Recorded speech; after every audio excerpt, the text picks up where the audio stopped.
Hi, everybody. Good morning.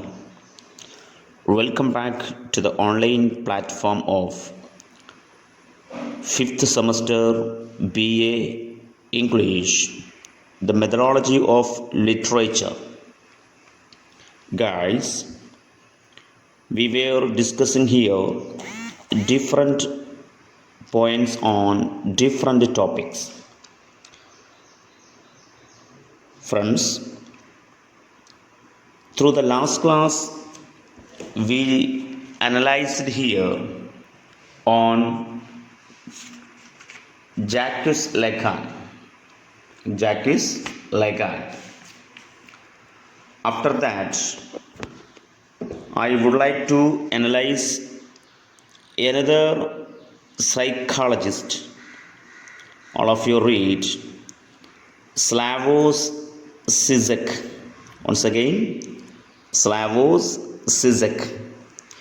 Jacques ലഗാനെ പരിചയപ്പെട്ടതിന് ശേഷം ഇന്ന് നമ്മൾ ഡിസ്കസ് ചെയ്യാൻ പോകുന്ന മറ്റൊരു സൈക്കോളജിസ്റ്റാണ് Slavoj സിസക്.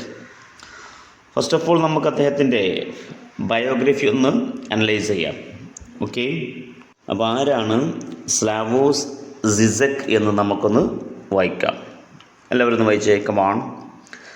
Slawosz Zizek is a Slovenian philosopher. അദ്ദേഹം ഒരു സ്ലൊവേനിയൻ ഫിലോസഫറാണ്. A researcher at the department of philosophy of the university of Ljubljana, a faculty of arts and international director of the Birkbeck institute of the humanities of the university of London. കേട്ടോ, ഒന്ന് വായിച്ചു നോക്കുക. അതാണ് അദ്ദേഹം. He is a self-described radical leftist and a communist in a qualified sense. അദ്ദേഹം ഒരു ഇടതുപക്ഷ ചിന്താഗതിക്കാരനാണ് എന്നർത്ഥം. ഓക്കെ, അപ്പോൾ സ്ലോവേനിയക്കാരനാണ് ആര്? Slawosz സിസക്. You got it? Good. Guys, read on.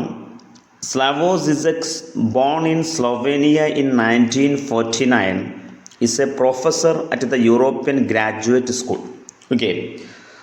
അപ്പോൾ 1949 അങ്ങനെയാകുമ്പോൾ 71 വയസ്സാവും അല്ലേ? ഓക്കെ, 1949 സ്ലോവേനിയയിൽ ജനിച്ച സ്ലാവോസ് സിസക് അദ്ദേഹം അറ്റ് ദ യൂറോപ്യൻ ഗ്രാജുവേറ്റ് സ്കൂളിലെ പ്രൊഫസറാണ്. International director of the Birkbeck institute of humanities, Birkbeck college. അപ്പോൾ ബിർബക്ക് ഇൻസ്റ്റിറ്റ്യൂട്ട് ഓഫ് ഹ്യൂമാനിറ്റീസിലെ ഇൻ്റർനാഷണൽ ഡയറക്ടറുമാണ് അദ്ദേഹം. University of London and a senior researcher at the institute of sociology, university of Ljubljana യൂണിവേഴ്സിറ്റിയിലെ sociology റിസർച്ചറാണ്. London യൂണിവേഴ്സിറ്റിയിലെ പിന്നെ ഡയറക്ടറും ആണ് അദ്ദേഹം. Okay, he has been a visiting professor at various European and American universities. അദ്ദേഹം ഒരു വിസിറ്റിംഗ് പ്രൊഫസർ ആയിരുന്നു. എവിടെയൊക്കെ? വ്യത്യസ്തമായ യൂറോപ്പിലെയും അമേരിക്കയിലെയും യൂണിവേഴ്സിറ്റിയിലെ വിസിറ്റിംഗ് പ്രൊഫസർ കൂടിയായിരുന്നു ആര്? സ്ലാവോസ് സിസക്. ഗുഡ്. പിന്നെ വായിക്കൂ. He became internationally famous. അദ്ദേഹം ആഗോളാടിസ്ഥാനത്തിൽ പെട്ടെന്ന് ഫേമസ് ആവാനുള്ള കാരണം as an author and philosopher with the publication of The Sublime Object of Ideology, published in 1989. 1989 അദ്ദേഹം ഒരു പുസ്തകം പ്രസിദ്ധീകരിച്ചു. ആ പുസ്തകത്തിൻ്റെ പേരാണ് the sublime object of ideology. തത്വശാസ്ത്രത്തെക്കുറിച്ചാണ് അതിൽ പറയുന്നത്, ഐഡിയോളജിയെക്കുറിച്ച്. ഈ ഒരു പുസ്തകം അദ്ദേഹം പബ്ലിഷ് ചെയ്തതിന് ശേഷമാണ് ഒരു ഫിലോസഫർ എന്ന നിലയിലും ഒരു ഓഥർ എന്ന നിലയിലും അദ്ദേഹം ഫേമസ് ആകുന്നത്. Good. Read on. His other prominent works are They Know Not What They Do, published in 1991. The Ticklish Subject, published in 1999. Next, Welcome to the Desert of the Real, 2K2, and In Defense of Lost Causes, 2K8. ഇതൊക്കെയാണ് അദ്ദേഹത്തിൻ്റെ മറ്റു പ്രധാനപ്പെട്ട പുസ്തകങ്ങൾ. Good. Next വായിച്ചോളൂ, ഇദ്ദേഹത്തിൻ്റെ പ്രധാന content വായിച്ചോളൂ. While providing original insights into psychoanalysis, philosophy and radical political theory and employing his extraordinary scholarship to the examination of popular culture, he has established himself as a witty and deeply moral cultural critic of modern times. അപ്പോൾ അദ്ദേഹം നൽകുകയാണ് Y providing original insight, യഥാർത്ഥ ഒരു ഉൾക്കാഴ്ച, ഒരു കാഴ്ചപ്പാട് നൽകി. എവിടേക്ക്? Into psychoanalysis, philosophy and radical political theory and employing his extraordinary scholarship. ഈ 3 സ്ഥലത്തേക്ക്, ഒന്ന് സൈക്കോ അനാലിസിസിൻ്റെ രംഗത്തേക്കും ഫിലോസഫിയിലേക്കും റാഡിക്കൽ പൊളിറ്റിക്കൽ തിയറിയിലേക്കും. അപ്പോൾ രാഷ്ട്രീയപരമായ ചിന്താഗതിയിലും മറ്റു പറയുന്ന ഈ 2 രീതിയിലും അദ്ദേഹത്തിൻ്റെ ഒരു ഉൾക്കാഴ്ച അദ്ദേഹം നൽകിയപ്പോൾ, and employing his extraordinary scholarship to the examination of popular culture, he has established himself as a witty and a deeply moral cultural critic of modern times.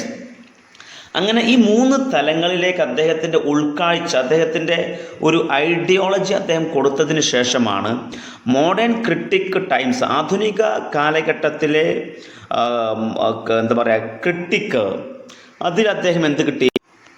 അദ്ദേഹം സ്വയം ഒരു ആസ് എ വിറ്റി, നല്ല ഉൾക്കാഴ്ചയുള്ള വിറ്റിയായ and deeply moral cultural critic, ആഴത്തിലേക്ക് ഇറങ്ങിച്ചെന്ന ആധ്യാത്മിക രംഗത്തുള്ള സാംസ്കാരികമായ ഒരു ക്രിട്ടിക്കായിട്ടും അദ്ദേഹം മാറപ്പെട്ടത് ഈ 3 തലത്തിലേക്ക് അദ്ദേഹത്തിൻ്റെ ഐഡിയോളജി അദ്ദേഹം നൽകിയതിന് ശേഷമാണ് എന്നർത്ഥം.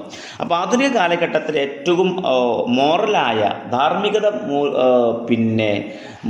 കൈവശമുള്ള ഒരു നല്ലൊരു കൾച്ചറൽ ക്രിട്ടിക്കായിട്ടും വിറ്റിയായിട്ടും അദ്ദേഹം അറിയപ്പെട്ടത് അദ്ദേഹത്തിൻ്റെ ഈ 3 തലത്തിലേക്കുള്ള എന്തുണ്ടായതിനു ശേഷമാണ്? ഇൻസൈറ്റ്, ഒറിജിനൽ ഇൻസൈറ്റ് അദ്ദേഹം നൽകിയതിന് ശേഷമാണ് എന്നർത്ഥം. ഈ ഗോട്ട് ഗുഡ് ഗൈസ്. ഇനി നമ്മൾ വായിക്കാൻ പോകുന്നത് സിസക്ക്. അദ്ദേഹത്തെ സ്വാധീനിച്ച 3 പ്രധാനപ്പെട്ട എഴുത്തുകാർ. ഒരുപാട് എഴുത്തുകാരുണ്ട്, പക്ഷെ അദ്ദേഹത്തെ പ്രധാനമായും സ്വാധീനിച്ച നോട്ടബിളായ 3 ഓതേഴ്സിനെ അല്ലെങ്കിൽ എഴുത്തുകാരെ കുറിച്ചാണ് പറയുന്നത്. വായിച്ചോളൂ.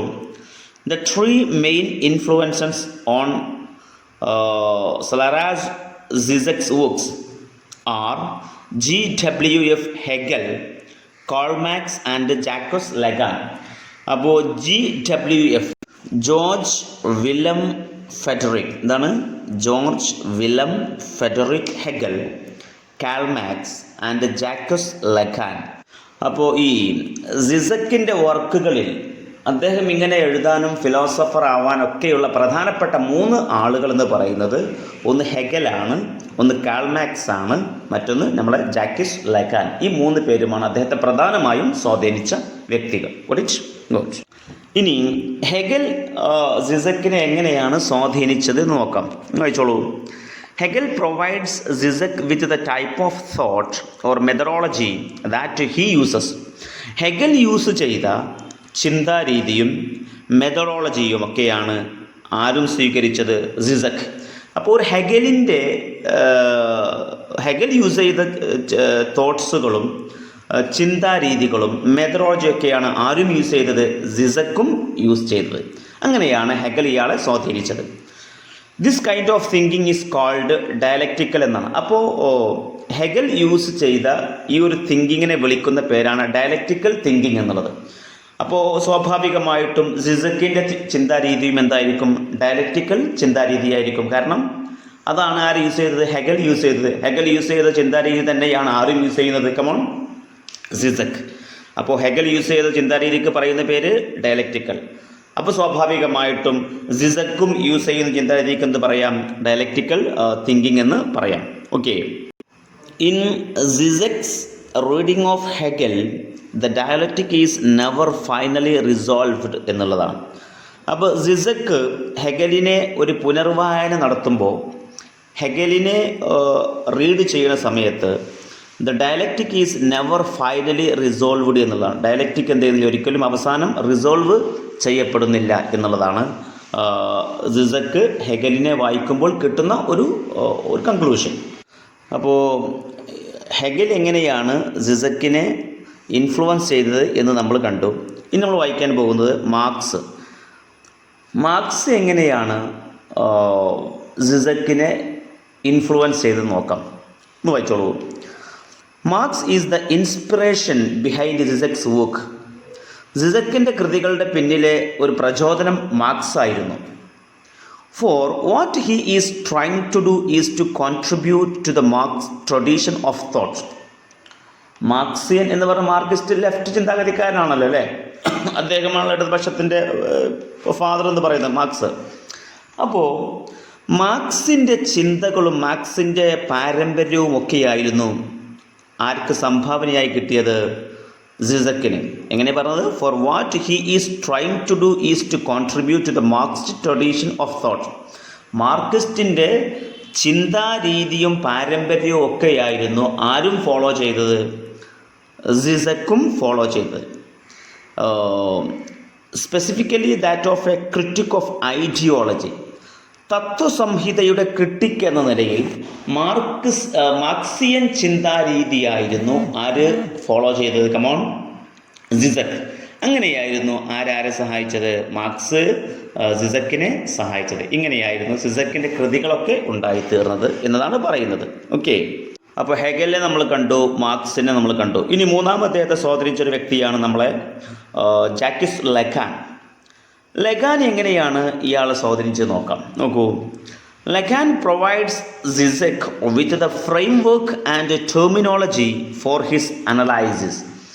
തൻ്റെ കൃതികളൊക്കെ അനലൈസ് ചെയ്യാനുള്ള ടെർമിനോളജിയും സാങ്കേതിക ഭാഷയും ഫ്രെയിംവർക്കും ഒരു ചട്ടക്കൂടൊക്കെ നൽകിയത് ആരാണ്? ലഗാനാണ്. അപ്പോൾ സിസക്കിന് തൻ്റെ പുസ്തകങ്ങളിലുള്ള ടെർമിനോളജി അഥവാ സാങ്കേതിക പദങ്ങൾ, സംജ്ഞകൾ, ഫ്രെയിംവർക്ക്, എങ്ങനെ ഒരു ചട്ടക്കൂട് നിർമ്മിക്കണം എന്നൊക്കെ പ്രൊവൈഡ് നൽകിയത് ലഗാനായിരുന്നു. അങ്ങനെ ലഗാനും ആരെ സഹായിച്ചു? സിസക്കിനെ സഹായിച്ചു.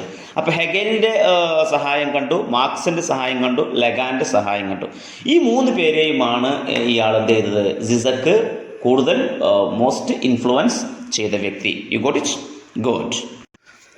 ജാക്കിസ് ലഗാനെ പോലെ തന്നെ ഒരു 3 കാര്യങ്ങളിൽ അദ്ദേഹവും എംഫസൈസ് ചെയ്തിരുന്നു. That means Zizek emphasized 3 registers like Lacan. ലഗാനെ പോലെ തന്നെ 3 കാര്യങ്ങളിൽ ഇയാളും, ലഗാനാണ് അത് ഫസ്റ്റ് കൊണ്ടുവന്നത്. ഏതൊക്കെയാണത്? The 3 registers that Zizek emphasized where the imaginary, the symbolic and the real. ഈ ഇമാജിനറിയും സിംബോളിക്കും റിയലും നമ്മൾ എവിടെ ചർച്ച ചെയ്തിട്ടുണ്ട്? കമോൺ, ജാക്കിസ് ലഗാനിൻ്റെ ടൈറ്റിൽ നമ്മളത് ചർച്ച ചെയ്തിട്ടുണ്ട്. അപ്പോൾ അയാൾ ഫോളോ ചെയ്ത ആ ഒരു 3 സംഗതിയെ പോലെയും ഇവിടെയും എന്ത് ചെയ്യുന്നുണ്ട്? ഇമാജിനറിയും സിംബോളിക്കും റിയലും ആരും എംഫസൈസ് ചെയ്യുന്നുണ്ട്? സിസക്കും എംഫസൈസ് ചെയ്യുന്നുണ്ട്. ഓക്കെ, ഇനി അതുമായി ബന്ധപ്പെട്ട മറ്റൊരു പോയിന്റ് വായിച്ചോളൂ. കമോൺ.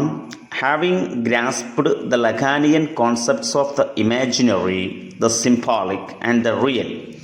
ഇതിനെ 3നെയും മുറുകെ പിടിച്ചുകൊണ്ട് ലഗാനിയൻ കോൺസെപ്റ്റായ ഇമാജിനറി, സിംബോളിക്, റിയൽ എന്നതിനെ ഗ്രാസ്പ് ചെയ്തുകൊണ്ട് സിസക് റീആക്ച്വലൈസസ്. സിസക് എന്ത് ചെയ്യുന്നു? വീണ്ടും ആക്ച്വലൈസ് ചെയ്യുന്നു ജർമ്മൻ ഐഡിയലിസത്തെ ആക്ച്വലൈസ് ചെയ്യുന്നു. എന്താണ് ആക്ച്വലൈസ് ചെയ്യുന്നത്? എന്താണ് ജർമ്മൻ ഐഡിയലിസം എന്ന് പറയുന്നു. എന്നാൽ സിസക്കിൻ്റെ ഒപ്പീനിയൻ കൂടി ഇവിടെ പറയുന്നുണ്ട്. ജർമ്മൻ ഐഡിയലിസം എന്ന് നോക്കിക്കോളൂ. German idealism believes that the truth of something could be found in itself എന്നുള്ളതാണ്. എന്താണ് ജർമ്മൻ ഐഡിയലിസം വിശ്വസിക്കുന്നത്? ദ ട്രൂത്ത് ഓഫ് സംതിങ്ങിൻ്റെ ട്രൂത്ത് എന്ന് പറയുന്നത്, സത്യം എന്ന് പറയുന്നത് could be found in itself, ഒരു വസ്തുവിൻ്റെ ഉള്ളിൽ തന്നെ ഉണ്ട് എന്നതാണ് ജർമ്മൻ ഐഡിയലിസം. എന്നാൽ ഫോർ സിസക്, അക്കോർഡിംഗ് ടു സിസക്കിൻ്റെ അഭിപ്രായത്തിൽ the fundamental insight of German ഐഡിയലിസത്തിൻ്റെ ഫണ്ടമെൻ്റൽ ഇൻസൈറ്റ് എന്ന് പറയുന്നത് is that truth of something is always outside it എന്നുള്ളതാണ്. ഒരു വസ്തുവിൽ അല്ല, ഒരു വസ്തുവിൻ്റെ അപ്പുറത്താണ് സത്യം കിടക്കുന്നത് എന്നതാണ് ആരുടെ ഒപ്പീനിയൻ? സിസക്. ജർമ്മൻ ഐഡിയലിസം പറയുന്നത് ഒരു വസ്തുവിൻ്റെ സത്യം എന്ന് പറയുന്നത് ഇറ്റ്സ് ഇൻ ഇറ്റ്സെൽഫ്, അതിൽ തന്നെ ഉണ്ട് എന്ന് പറയുന്നു. സിസക് പറയുന്നു എന്ത്? അത് ഔട്ട്സൈഡ് ഇറ്റ്, ഒരു വസ്തുവിൻ്റെ പുറം ഭാഗത്താണ് അതിൻ്റെ സത്യം കിടക്കുന്നത് എന്നതാണ് ആര് പറയുന്നത്? സിസക് അഭിപ്രായപ്പെടുന്നത്. ഗുഡ്. അപ്പോൾ ഗൈസ്, ഇത്രയും കാര്യങ്ങളാണ് സ്ലാരോസ് സിസക്കിനെ കുറിച്ച് നമുക്കിന്ന് അനലൈസ് ചെയ്തത്. അപ്പോൾ ഇത് മനസ്സിലാക്കി വെക്കുക, എന്തൊക്കെയാണ് അദ്ദേഹത്തിൻ്റെ ചിന്തക രീതികളെന്നൊക്കെ. അതിനുശേഷം നമ്മൾ മറ്റൊരു guys moving on the second last criticism in the second module read on archetypal criticism. എന്താണ് ആർക്കിടൈപ്പൽ ക്രിറ്റിസിസം? അപ്പോൾ ആർക്കിടൈപ്പൽ ക്രിറ്റിസിസത്തെ കുറിച്ചാണ് ഇന്ന് നമുക്ക് ഇപ്പോൾ സംസാരിക്കാനുള്ളത്. ഇപ്പോൾ റീഡ് ഓൺ എന്താണ് ആർക്കിടൈപ്പ് നോക്കാം കേട്ടോ. In literary criticism, the term archetype denotes recurrent narratives, designs, patterns of action, characters, types, themes, and images which are identifiable in a wide variety of works of literature, as well as in myths, dreams, and even social rituals. അപ്പോൾ literary ക്രിറ്റിസിസത്തിൽ archetype എന്ന term denote ചെയ്യുന്നത് recurrent narrative ഡിസൈൻസാണ്. Recurrent എന്ന് പറഞ്ഞാൽ happening again and again, ഇടക്കിടക്ക് സംഭവിക്കുന്ന അർത്ഥം, ആവർത്തിക്കുന്ന എന്നർത്ഥം. ഓക്കെ, അപ്പോൾ ആവർത്തന സ്വഭാവമുള്ളതിനെ സൂചിപ്പിക്കുന്നതിനാണ് ആർക്കിടൈപ്പ് എന്നത് ലിറ്റററി ക്രിറ്റിസിസം കൊണ്ട് ഡിനോട്ട് ചെയ്യുന്നത്. അപ്പോൾ റിക്കറൻറ്റ് നരേറ്റീവ് ഡിസൈൻ, അപ്പോൾ recurrent patterns of action, recurrent character types, recurrent themes, recurrent images which are identifiable in a wide variety of works of literature. ഏതുപോലെ തന്നെ as well as in myth, അപ്പോൾ recurrent myth, dreams, recurrent dreams, and even social rituals, recurrent social rituals. അപ്പോൾ ആവർത്തിച്ച് വരുന്ന സാമൂഹിക ആചാരങ്ങൾ, ആവർത്തിച്ച് വരുന്ന സ്വപ്നങ്ങൾ, ഡ്രീംസുകൾ, ആവർത്തിച്ചുണ്ടാകുന്ന മിത്തുകൾ.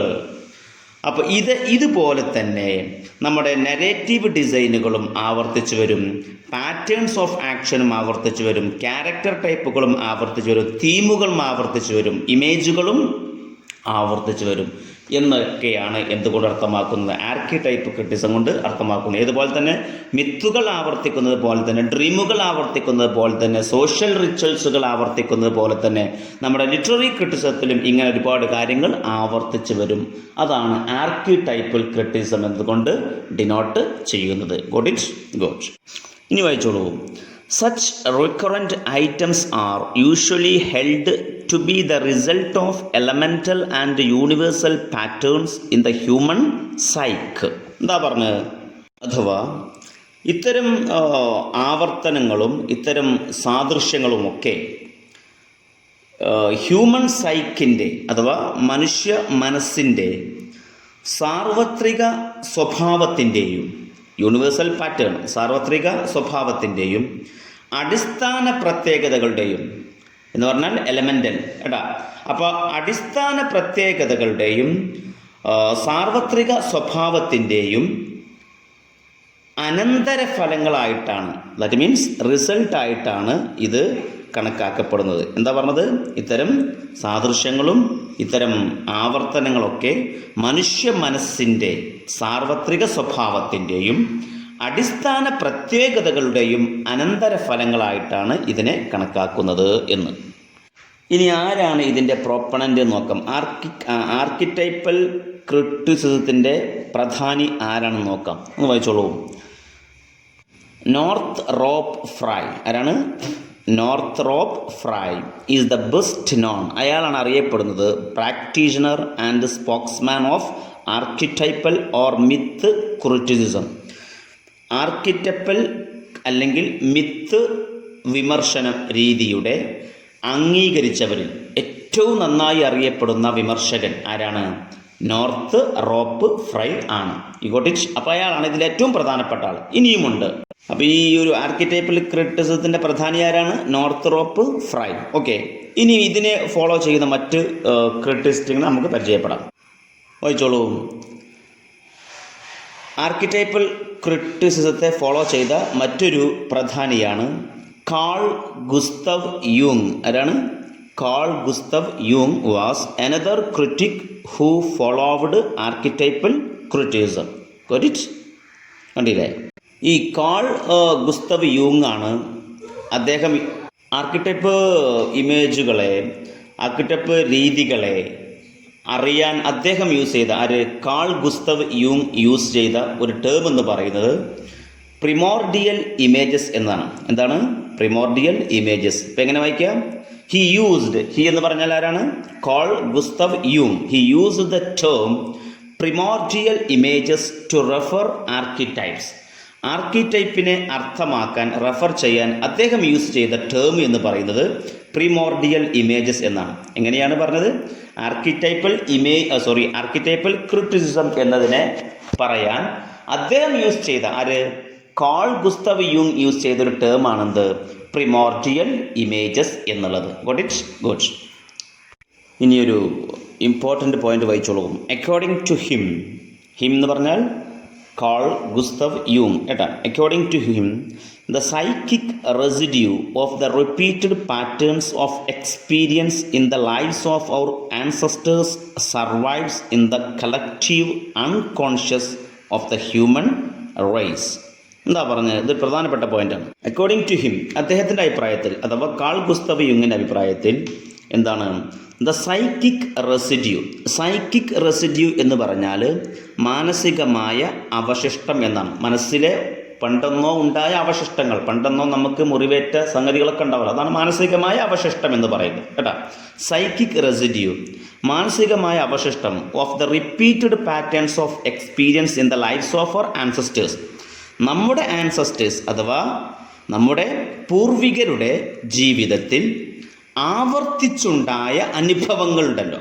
എന്താ പറഞ്ഞത്? നമ്മുടെ ആൻസസ്റ്റേഴ്സിൻ്റെ ജീവിതത്തിൽ, നമ്മുടെ പൂർവികരുടെ ജീവിതത്തിൽ ആവർത്തിച്ചുണ്ടായ എക്സ്പീരിയൻസുകൾ, അനുഭവങ്ങൾ, ആ അനുഭവങ്ങളുടെ സൈക്കിക് റെസിഡ്യൂ, മാനസികമായ അവശിഷ്ടം ഈ മാനസികമായ അവശിഷ്ടം, psychic residue survives in the collective unconscious of the human raise എന്നതാണ്.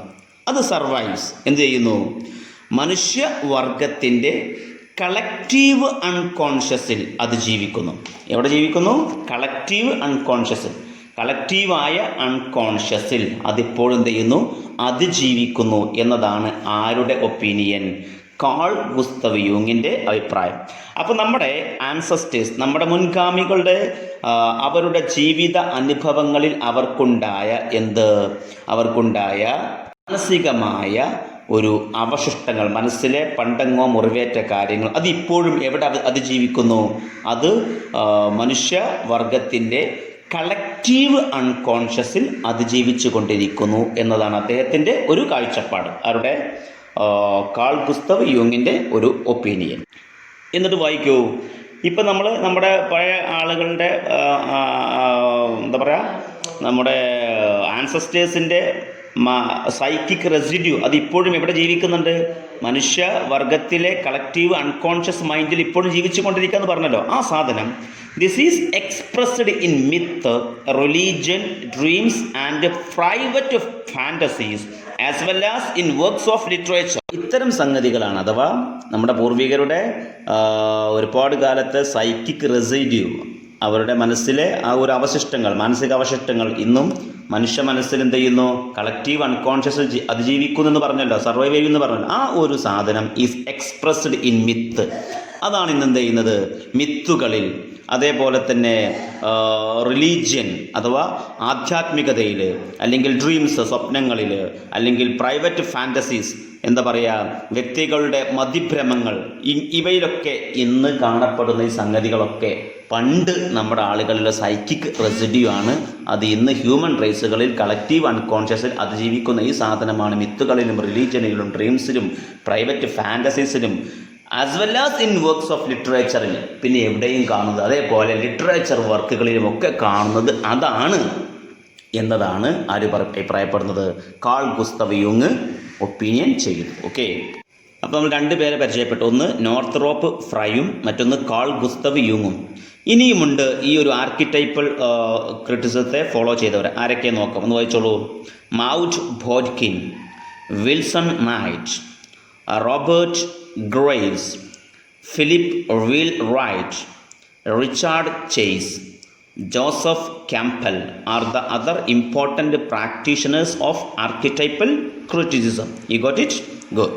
അപ്പോൾ നമ്മൾ രണ്ട് കാര്യം പഠിച്ചു. ഒന്ന് സിസക് അല്ലേ, സിസക്കിൻ്റെ ഒപ്പീനിയൻസ് പഠിച്ചു. മറ്റൊന്ന് ഒരു ക്രിറ്റിസിസം, ഒരു ടേം പഠിച്ചു, ആർക്കിടൈപ്പൽ ക്രിറ്റിസിസം. ഇനി ഈ ഒരു മൊഡ്യൂളിലെ അവസാനത്തെ ഒരു ഇനമാണ് ഫെമിനിസം എന്നുള്ളത്. അതും കൂടി കഴിഞ്ഞാൽ നമ്മുടെ ഈ സെക്കൻഡ് മൊഡ്യൂൾ അവസാനിച്ചു. All of you read on feminism. Once again feminism. Okay. ഇപ്പോൾ ഫേസ്ബുക്കിലും യൂട്യൂബിലൊക്കെ ഫെമിനിസ്റ്റുകളെ കുറിച്ചൊക്കെ ഉള്ള ചർച്ചകളൊക്കെ നിങ്ങൾ കേട്ടല്ലോ അല്ലേ? വിജയ് നായരെക്കുറിച്ചും പിന്നെ നമ്മളെ ഫെമിനിസ്റ്റുകൾ അടിച്ചവരെ കുറിച്ചൊക്കെ ഉള്ള ആളുകൾ അല്ലേ, പല ആളുകളും. നമുക്കതൊന്നും അംഗീകരിക്കാൻ പറ്റുമോ എന്നൊക്കെ വേറെ വിഷയം. പക്ഷേ ഫെമിനിസ്റ്റുകളെ കുറിച്ചാണ് പഠിക്കുന്നത്. ആരാണ് ഫെമിനിസ്റ്റ്, യഥാർത്ഥ ഫെമിനിസ്റ്റ് എന്താണെന്ന് പഠിക്കാം കേട്ടോ. ഈ ഫെമിനിസ്റ്റുകൾ ഇങ്ങനെ എമേർജ് ചെയ്യാനുള്ള കാരണം ആദ്യകാലങ്ങളിലൊന്നും ഇംഗ്ലണ്ടിൽ എന്തുണ്ടായിരുന്നില്ല, ഫീമെയിൽ എന്ന് പറഞ്ഞ വർഗത്തെ അടിമകളെ പോലെയാണ് കണ്ടിരുന്നത്. അവർക്ക് യാതൊരു കൺസിഡറേഷനും സമൂഹത്തിൽ ആര് കൊടുക്കൂല. പാട്രിയാർക്കൽ സൊസൈറ്റി അഥവാ പുരുഷ മേധാവിത്വ സമൂഹം നൽകിയിരുന്നില്ല. സ്ത്രീകൾ അടിച്ചമർത്തപ്പെടാൻ, ഡിപ്രസ്ഡ് ആൻഡ് സപ്രസ്ഡ് റേസ് ആയിട്ടാണ് അവരെ കണ്ടത്. അവർക്കൊന്ന് തൂലിക ചലിപ്പിക്കാൻ പോലുമുള്ള അവകാശം ഉണ്ടായിരുന്നില്ല. ഈ ഒരു സാഹചര്യത്തിൽ അതിൽ നിന്നുമാണ് എന്ത് ഉടലെടുക്കുന്നത്, ഫെമിനിസം എന്ന ഒരു ചിന്താഗതി, ഒരു ടേം ഉടലെടുക്കുന്നത്. അപ്പോൾ അതിനെക്കുറിച്ചാണ് നമ്മുടെ അവസാനത്തെ point. U got it? Good. Read on. Feminism means the belief and aim that women should have the same rights and opportunities as men and the struggle to achieve this aim. ഇതാണ് ഫെമിനിസത്തിൻ്റെ ഒരു definition. അർത്ഥമാക്കുന്നത് the belief ഒരു വിശ്വാസമാണ്, and the aim വിശ്വാസം മാത്രമല്ല ലക്ഷ്യമുണ്ട്. That women should have the same rights സ്ത്രീകൾക്കും വേണം തുല്യാവകാശം, ആൻഡ് ഓപ്പർച്യൂണിറ്റീസ് തുല്യ അവസരങ്ങൾ, ആസ് മെൻ ആരെ പോലെ തന്നെ, പുരുഷനെ പോലെ തന്നെ, and the struggle to achieve this aim ഈ ഒരു എന്താ പറയുക എയിം നേടിയെടുക്കുന്നതിന് വേണ്ടിയിട്ടുള്ള അച്ചീവ് ചെയ്യുന്നതിന് വേണ്ടിയുള്ള സ്ട്രഗിൾ എടുക്കുകയും ചെയ്യലാണ് എന്ത് ഫെമിനിസം എന്നതുകൊണ്ട് അർത്ഥമാക്കുന്നത്. Got it? ഗുഡ്. നെക്സ്റ്റ് വായിച്ചോളൂ. Feminism as a movement became popular in 1960s. ഇത് പ്രചാരം നേടിയത് 60കളിലാണ്. It aimed at liberating women from various manifestations of gender based discrimination and sex and exploitation. അപ്പോൾ ജെൻഡറിനെ ബേസ് ചെയ്തുകൊണ്ടുള്ള ഡിസ്ക്രിമിനേഷൻ, വിവേചനങ്ങൾ, male female discrimination and exploitation, പുരുഷനെ ചൂഷണം ചെയ്യുക, സ്ത്രീയെ ചൂഷണം ചെയ്യുക പല വേദികളിൽ, ചില സ്ഥലങ്ങളിലൊക്കെ. അപ്പം അത്തരം വേരിയസ് മാനിഫെസ്റ്റേഷനുകളിൽ നിന്നും വിമിനിനെ, സ്ത്രീകളെ ലിബറേറ്റ് ചെയ്യുക, മോചിപ്പിക്കുക എന്നതാണ് ഇറ്റ് എയിംഡ്, അത് ലക്ഷ്യം വെക്കുന്നത്. What it? വായിച്ചോളൂ. John Stuart Mill, the subjection of women, published in 1869, and Mary Wollstonecraft, A Vindication of the Rights of Women, published in 1972, were the pioneers of the feminist movement or feminism. ഫെമിനിസത്തിൻ്റെ അല്ലെങ്കിൽ feminist മൂവ്മെൻറ്റിൻ്റെ പ്രധാനികൾ ഇവരായിരുന്നു. Okay, അവിടെ പുസ്തകങ്ങളാണ് പറഞ്ഞത്, അതിലാണ് feminism എഴുതിയത്. They frankly exposed the inhuman injustice done to women and the hypocrisy underlying the obnoxious patriarchal social order. Our frankly exposed, തുറന്നു കാണിച്ചു. Inhuman injustice എന്ന് പറഞ്ഞാൽ ഇൻഹ്യൂമനായ ഇൻജസ്റ്റിസ് അവർ തുറന്നു കാണിച്ചു. ഡൺ ടു വിമൻ, ആരോട് കാണിക്കുന്ന മനുഷ്യത്വരഹിതമായ അനീതികൾ. ഡൺ ടു വിമൻ, ആരോട് കാണിക്കുന്ന സ്ത്രീകളോട്. ആൻഡ് ദ ഹിപ്പോക്രസി കേട്ടാ, അഥവാ കാപ്പട്യങ്ങൾ. Underlying the obnoxious patriarchal social order. Obnoxious എന്ന് പറഞ്ഞാൽ നിന്ദ്യമായ, നിന്ദ്യമായ പുരുഷ മേധാവിത്വ സമൂഹത്തിലുള്ള ആളുകൾ സ്ത്രീകളോട് കാണിക്കുന്ന കാപ്പട്യവും പിന്നെ ഇൻഹ്യൂമൻ ഇൻജസ്റ്റിസിനെയും തുറന്നു കാണിക്കുക എന്നതാണ് ഇവർ മുന്നോട്ട് വെക്കുന്ന ഒരു വാദം. കേട്ടാ, ഇന്ന് സമൂഹത്തിൽ നടമാടിക്കൊണ്ടിരിക്കുന്നതൊക്കെ അത് മറ്റൊരു മറുവശമാണ്. വായിച്ചോളൂ. The next important work is Virginia വൂപ്സ്, a room of one's own, which exposes the deprivation and exploitation of women in English society. നോക്കൂ, അടുത്ത ഒരു ഏറ്റവും നല്ലൊരു ഫെമിനിസ്റ്റ് എന്ന് പറയുന്നത് ആരാണ്? ഇവളാണ് ഏറ്റവും അറിയപ്പെട്ട ഫെമിനിസ്റ്റാണ്. The next important work is Virginia Woolf. അവളുടെ പുസ്തകമാണ് a room of one's own എന്ന് പറയുന്നത്. അതിൽ അവൾ വിച്ച് എക്സ്പോസസ്, അവർ തുറന്നു കാണിക്കുന്നു the deprivation and exploitation of women in English society. അപ്പോൾ ഇംഗ്ലണ്ടിൽ അതാണ് പ്രത്യേകിച്ച് പറയുന്നത് ഇംഗ്ലണ്ടിലാണ്. ഇംഗ്ലീഷ് സൊസൈറ്റിയിൽ സ്ത്രീകളോട് കാണിക്കുന്ന അനീതിയും ഡിപ്രിവിയേഷനും എക്സ്പ്ലോയിറ്റേഷനും ചൂഷണങ്ങളെയൊക്കെ വളരെ തുറന്ന് കാണിക്കുന്ന, അഥവാ ഒരു പെണ്ണാണെങ്കിൽ അവൾക്ക് എന്തിനും ചാൻസ് ഇല്ല, ഒരു തൂലിക ചലിപ്പിക്കാൻ പോലും ചാൻസ് ഇല്ലാത്ത, അങ്ങനെ മെയിൽ സ്യൂഡോണിമിൽ പുരുഷ പേരിൽ എഴുതിയ സ്ത്രീകളൊക്കെ അക്കാലത്ത് ഉണ്ടായിരുന്നു. കാരണം അവർക്ക് ചാൻസ് ഇല്ല, എഴുതൽ സമൂഹം അംഗീകരിക്കില്ല. അങ്ങനത്തെ ഒരു അവസ്ഥയായിരുന്നു. ഇതിനൊക്കെ മറികടക്കാൻ ഉയർത്തെഴുന്നേറ്റ അവതാരങ്ങളായിരുന്നു ഫെമിനിസ്റ്റുകൾ. Got it? Good. A large number of women writers, Helen Cixous, Elaine Showalter, Lisa Tuttle, Alison Jaggar, Toril Moi, Susan Gubar, Kate Millett, Julia Kristeva, Alice Jardine and many others stood firmly. ഇവരൊക്കെ ഉറച്ചു നിന്നു for women's emancipation and empowerment, സ്ത്രീകളുടെ മോചനത്തിന് വേണ്ടിയിട്ടും and empowerment, അഥവാ അവരുടെ ശാക്തീകരണത്തിന് വേണ്ടിയിട്ട് ഇവർ ഉറച്ചു നിന്നു. ദ ചലഞ്ചഡ് ദ അൺജസ്റ്റ്, അവർ അൺജസ്റ്റിനെ എന്ത് ചെയ്തു? ചലഞ്ച് ചെയ്തു. And exploitative gender biased social construction, ലിംഗത്തിൻ്റെ പേരിൽ അഥവാ സ്ത്രീകളെ മാറ്റി നിർത്തി പുരുഷന്മാരെ മാത്രം മുന്നോട്ട് കാണുന്ന ഒരു തരം അനീതിക്കെതിരെ ഇവർ പോരാടി. And radically change the general perception of women's place in society, സൊസൈറ്റിയിൽ നിന്നും സ്ത്രീകളുടെ സ്ഥാനത്തെ മാത്രം മാറ്റി നിർത്തുന്ന ഒരു പ്രവണതക്കെതിരെയും ഇവർ ശക്തമായി മുന്നോട്ട് തന്നെ പോരാടി. ഓക്കെ, നമ്മൾ അവസാനിപ്പിക്കുമ്പോൾ ഇങ്ങനെ വായിച്ചോളൂ. Feminist criticism is one of the latest literary trends in modern literary criticism. അതിൽ ഏറ്റവും ലേറ്റസ്റ്റ് ആയ ഒരു ട്രെൻഡാണ് feminist criticism. The women's liberation movement of the late 1960s is the main motivating force behind it.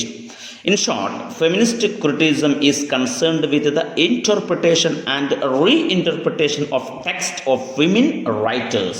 Okay, സ്ത്രീ എഴുത്തുകാരുടെ വ്യാഖ്യാനങ്ങൾക്ക് അവസരം കിട്ടലായിരുന്നു ഏത്? Feminist movement കൊണ്ടുള്ള ഉദ്ദേശം. ഈ ഗോട്ട് ഇറ്റ്? ഇത്രയുമാണ് ഇന്നത്തെ നമ്മുടെ ക്ലാസ്. ഇതോടുകൂടി നമ്മുടെ സെക്കൻഡ് മൊഡ്യൂൾ ഇവിടെ അവസാനിക്കുകയാണ്. നമുക്ക് അടുത്തത് തേർഡ് മൊഡ്യൂളിലേക്ക് കടക്കാൻ സമയമായി. എല്ലാവർക്കും നല്ലൊരു ശുഭദിനം നേരുന്നു. Thank you. Have A nice day.